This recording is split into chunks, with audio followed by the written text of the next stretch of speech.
step up on the Man in Black, finally shooting him dead between the eyes. Sure, he's most likely not actually dead, but the ending here feels very wrapped up in a bow. The way things wind up leave us feeling like this was the complete story for the series, and it has very little that even feels like it's hinting at continuing the story in further adventures. So the Man in Black is dead, what else do they even have to do?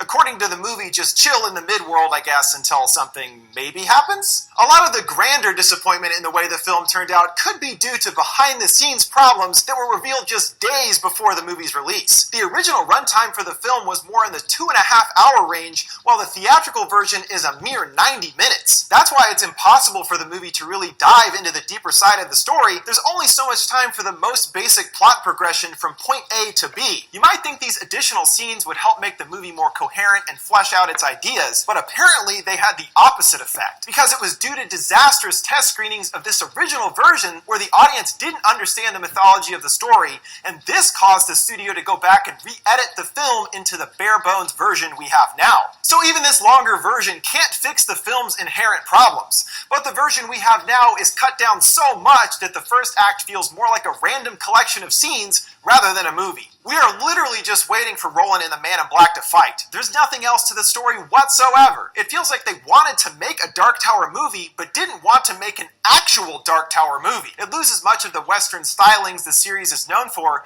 even the gunslinger's hat, leaving us with something much more generic and hollow. It was even considered to replace the director due to the producer's disappointment in the direction he was taking the movie, but the director denies this, saying that they were nothing but supportive. But if the studio did indeed take control from him, would he really admit to that publicly? I doubt it. We saw how that turned out for Josh Trank. To some extent, I agree with Sony's hesitation with the director's work, because the movie is very pedestrian from a visual standpoint and more resembles a TV show rather than a slick big budget movie. This could be due to the relatively low budget of $80 million, but if that's what $80 million get you nowadays, then damn. And the special effects are quite lacking, especially in the final Roland and Walter showdown, which amounts to McConaughey waving his hands a bit with some glass twirling about in front of him. One final issue that certainly had an impact as well was their choice to make the movie PG-13. This was done in an attempt to appeal to a wider audience than an R rating, but not making it R takes out a lot of the bite of the movie. The resulting film feels more like Harry Potter, which I like, but this isn't Harry Potter. It's a much darker story that warrants a more adult take on the source material. Stephen King himself admitted to signing off on the rating,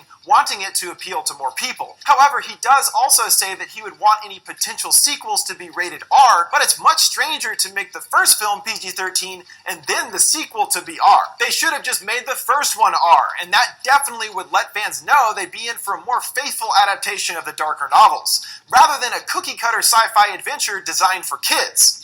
And it looks like all of these separate issues I've mentioned came together in a huge way, resulting in a disaster of a movie that appeals to basically no one. And seriously, this version of the movie is the best thing these guys could come up with in a decade of pre-production? It's honestly mind-boggling that this is the result of so much time spent. So I really doubt we will be seeing any more big-screen Dark Tower films anytime soon, but maybe there is still hope in the potential TV series. It's supposed to adhere much more closely to the text, and a TV series style of telling the story would be much more beneficial in exploring the world in much more depth, giving us a more satisfying exploration of the mythology. We will see how that turns out after this weekend, because it's all up to the movie to at least make some money for the show to get greenlit. But the chances are the Dark Tower franchise is being ground to a halt before it even got a chance to start. The key is to make sure you actually do a good job adapting the story rather than trying to mass market your movie to appeal to everyone, because you can end up alienating everyone in the process, and that's what's happened here. What did you guys think of the Dark Tower? Did you like it more than me? Are you hopeful about the potential TV series? Let me know your thoughts in the comments below. Make sure to like, subscribe, and follow. Thanks for watching Found Flicks. See you next time.